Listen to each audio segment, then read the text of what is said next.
Y te quiero preguntar, como experto en temas internacionales, tu punto de vista sobre este escándalo, sobre esta controversia en torno a la reunión del presidente Andrés Manuel López Obrador con el emisario de Trump, Jared Kushner, pero en la casa de un empresario del ejecutivo, el vicepresidente de Televisa, Bernardo Gómez. Y te lo pregunto en este contexto, porque hay de críticas a ataques. Nosotros hemos hecho una crítica que esperemos sea una crítica constructiva desde el periodismo, pero el expresidente Vicente Fox despotrica contra, ya es una costumbre, contra Andrés Manuel López Obrador y lo llama el nuevo Santa Ana. Hazme tú el favor por negociar, dice él, en lo oscurito con Jared Kushner, el yerno de Trump. A través de su cuenta de Twitter, Vicente Fox Quesada aseguró que Andrés Manuel López Obrador se reunió en lo oscurito con el asesor norteamericano, por lo que podría estar negociando con el imperio. Y dice, en lo oscurito, ¿qué estará negociando con el imperio que no lo comenta públicamente Santa Ana? Así lo señala. Por cierto, que alguien le dé una clase de ortografía a Vicente Fox, pobrecito, y fue presidente de México con esa ortografía, Dios mío. Dame tu opinión, mi querido Jesús López Almejo. Mira, mi principal opinión es que el señor Vicente Fox, que ha perdido todo el respeto de quienes en algún momento pensamos que era una esperanza para la democracia en México, pues es un farsante. Y lo digo respetuosamente. Y es un farsante porque justamente si alguien traicionó primero a los mexicanos a partir de su presidencia fue él.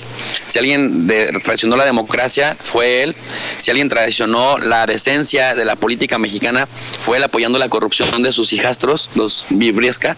Y por otro lado, tú recordarás que en el año 2012, él fue que llamó a votar por Peña Nieto y no llamó a votar por Josefina. Y el 2006 metió la mano para que ganara Calderón, haya sido como haya sido. Otra traición a la democracia. Ahora que ganó Andrés Manuel López Obrador, de quien se ha estado burlando durante 18 años y a quien ha estado denostando y a quien ha estado atacando y que lo ha hecho más fuerte, tuitea cada 3 o 4 minutos de una manera obsesiva. Cuando hace un año, en una entrevista que me parece que hizo Álvaro Delgado a Diego Fernández de Ceballo, el jefe Diego, incluso hasta Diego Fernández de Ceballo, que también odia a Andrés Manuel López Obrador, dijo muy seriamente que consideraba que Vicente Fox tenía un problema psiquiátrico, si no es que psicológico. Y desde ese punto de vista, para mí se invalida mucho de lo que Vicente Fox diga o haga, partiendo justamente de que además está obsesionado con Andrés Manuel López Obrador. Pero si me permites, yo te puedo decir un escenario balanceado de 2 cosas positivas que tiene esta cena con el yerno de Donald Trump y 2 cosas negativas.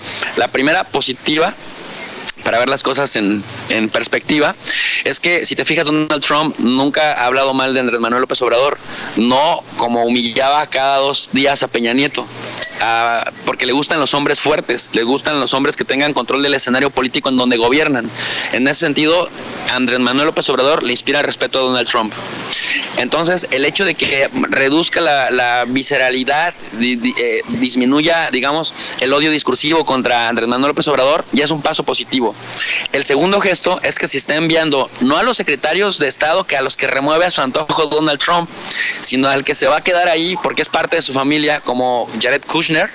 Es importante porque eso habla también de que hay cosas que le interesan mover también a Donald Trump en la agenda de Estados Unidos. México es parte de la política interna de Estados Unidos y Donald Trump está moviendo todas sus fichas para mantenerse en el año 2020. Para reelegirse, y en ese punto México va a ser parte de la política interna electoral estadounidense. Yo digo que si lo ha estado haciendo en las intermedias de forma negativa, ahora lo va a hacer de forma positiva porque quiere lanzar cuestiones de inversiones, quiere decir que está combatiendo con México el tema de la migración centroamericana, invirtiendo $10,000 millones en Centroamérica para que ya no lleguen, va a vender democracia, va a vender, si me explico, capacidad para hacer que las cosas pasen. Esos son los puntos, digamos, que me parecen importantes. Nada más resumiendo y recapitulando. El primer punto importante, Donald Trump respeta a López Obrador. Por supuesto. Y número 2, no manda a cualquier funcionario que puede remover y que pueda negociar y que no se vaya a respetar la negociación más adelante. Alguien a quien escucha, a quien está en su círculo inmediato, cercano, y además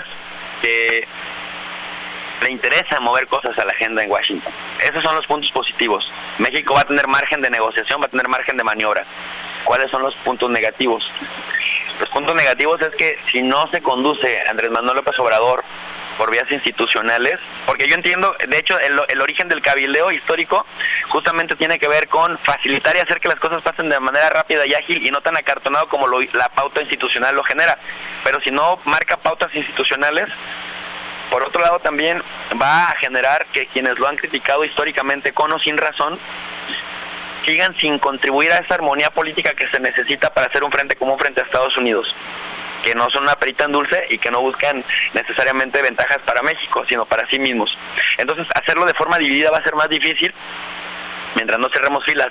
Y si el presidente no desarrolla esta capacidad para que todos los dados se carguen a su favor, tenemos ahí un punto de debilidad.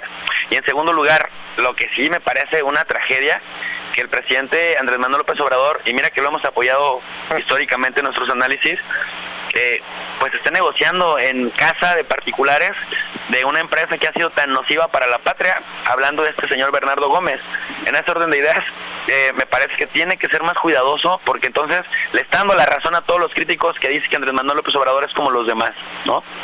Esa es la otra parte negativa que yo veo de esta acción que sucedió. Entonces, recapitulando, es una tragedia, dices, que le dé carnita a los adversarios, diciéndoles básicamente vengo a la casa de un empresario a negociar, porque es darles por su lado de que es más de lo mismo, que es uno más. Y por otro lado, la cuestión de, mientras no mantenga pautas institucionales, da lugar a la discrecionalidad. Y la discrecionalidad termina con acuerdos que no necesariamente se respetan posteriormente. Exacto. Porque no genera legitimidad pública. Exacto. Pues me parece muy balanceado tu análisis, mi querido Jesús.